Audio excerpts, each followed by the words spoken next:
Hello everybody, welcome back to my YouTube channel. It's your boy Tanker Mass. So today we're gonna talk about the most requested video on this platform ever since I started this YouTube channel. So I thought let me just do a video so that we can get it out of the way.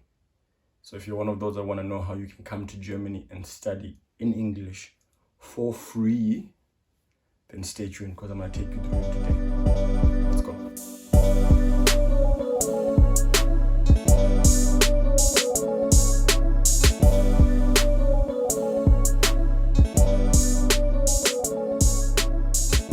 So where do you start? All right. So the first place you want to go is you want to find a study program which you are competitive in.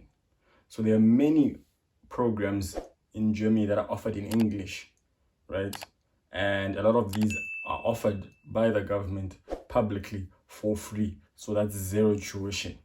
So what you want to do is you want to find an English program where the entry requirements mean that you as an individual are very competitive, right? So there is an indexing site which I know of which works very well, which is called daad.de, which I will link in the description below, where you can go and you can perform a filtered search of any program that you want to participate in, or some of the keywords that you're looking for in the program that you might want to do.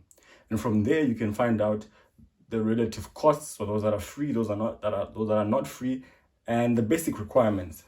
So you want to find requirements that give you a competitive edge over anybody else, or where you feel like you would be among the top applicants in that particular program, right? So that's where you want to start. All right. So the next step would be to ensure that you are proficient in the language in which you want to study in, and that you can actually prove that you are good at the language that you want to study in, right? So what you can do is you can take a proficiency test in your area that you live in to prove that you are good in English. That's if you want to do an undergraduate course.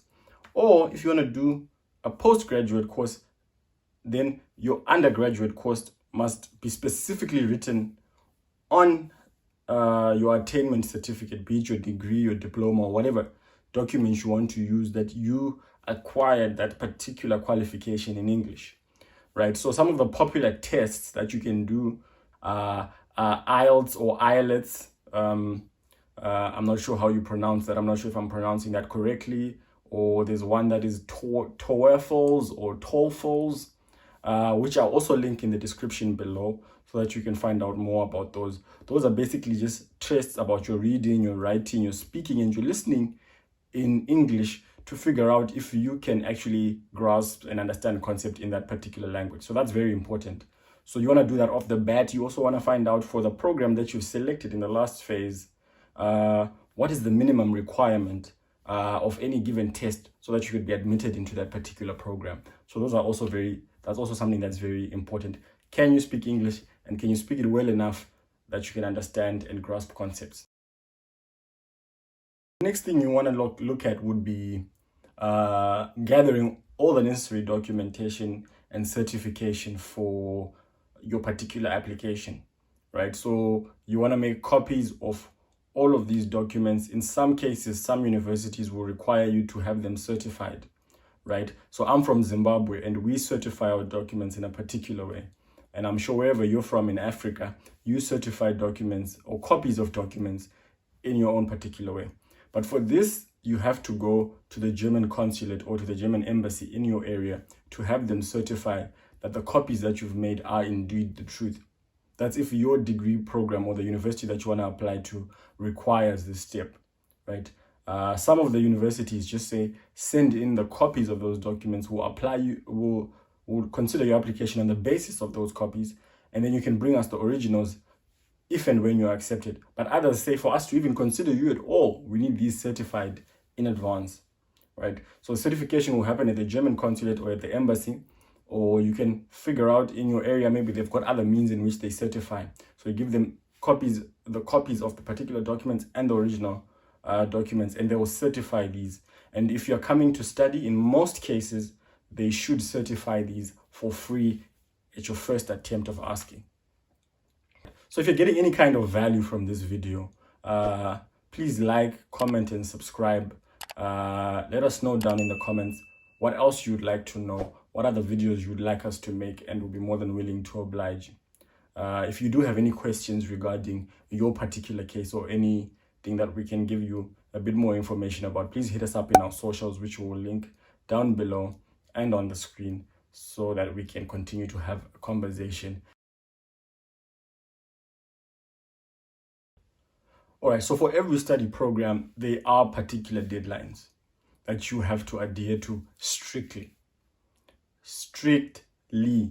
Right? So what they do say about Germans in most cases is true. They're very time-conscious people, very time-sensitive people. They'll give you dates and times for deadlines, which you must strictly adhere to as much as possible. All right, so when you do figure out what program you want to apply for and the university you want to go to, be sure to find out their deadlines. And every process that we've discussed today, make sure that you have considered the timeline within that deadline, that you're able to certify and figure out and copy and do everything within the deadlines that you're given, so that you can hand in your application on time.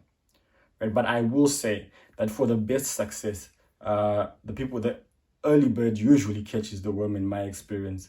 So if you can have everything done before the application is even open and be the very first person to submit your application, I feel like you have a better chance of gaining success or entry into that particular university. So make sure that you have every document and everything ready before they even open.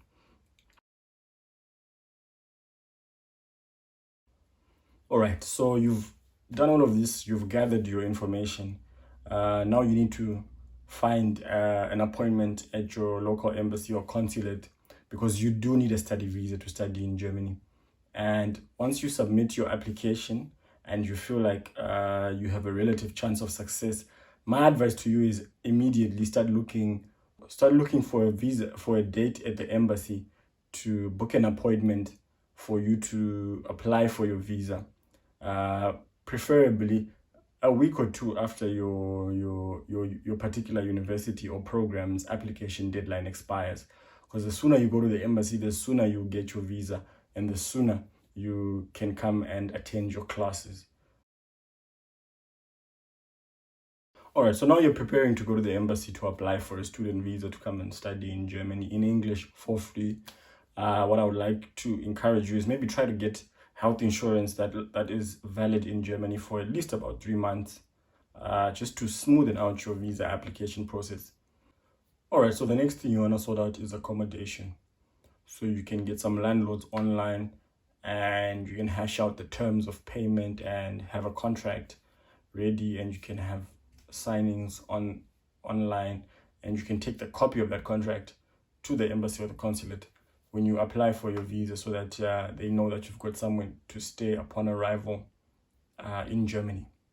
So the last and most important thing is proof of a financial means. So if you are going to be studying in Germany for free, no school fees, you're going to need to be able to look after yourself. And you do this via proof of financial means. There are 3 ways in which you can prove this. First is a blocked account. All right. Secondly, it's a scholarship. And last but not least, it's a letter of obligation. So the first one is a blocked account, where you can put up a sum of money. When I came, it was about $8,000 for just 1 year, which is your money. You open an account here in Germany, and that bank will give you a certificate that you can take to the embassy. And at the embassy, they will know that you've got some money in Germany from which you can live from. The second one is a scholarship. There is an indexing page for scholarships on daad.de, where you can find some scholarships. If you are very competitive, I'm sure you'll be able to get into this, quite a number. You should also check from which countries they'll be giving out those scholarships, because they are country specific. Specifically in Africa, a lot of the countries are offered, but some are not. So you want to make sure that if you're applying for a scholarship, that your country of origin is recognized as being eligible for applying for that one. Last but certainly not least is a letter of obligation. So if you have a relative or a friend in the EU that is willing essentially write a letter to the German government saying that they are going to look after you as their dependent during your first year of study, then that is also one way of proving that proof of financial means. So I hope you got very good value from this video. Please like, comment, share, and subscribe, and let us know more about what you want to see on this particular channel. Until next time, keep it real.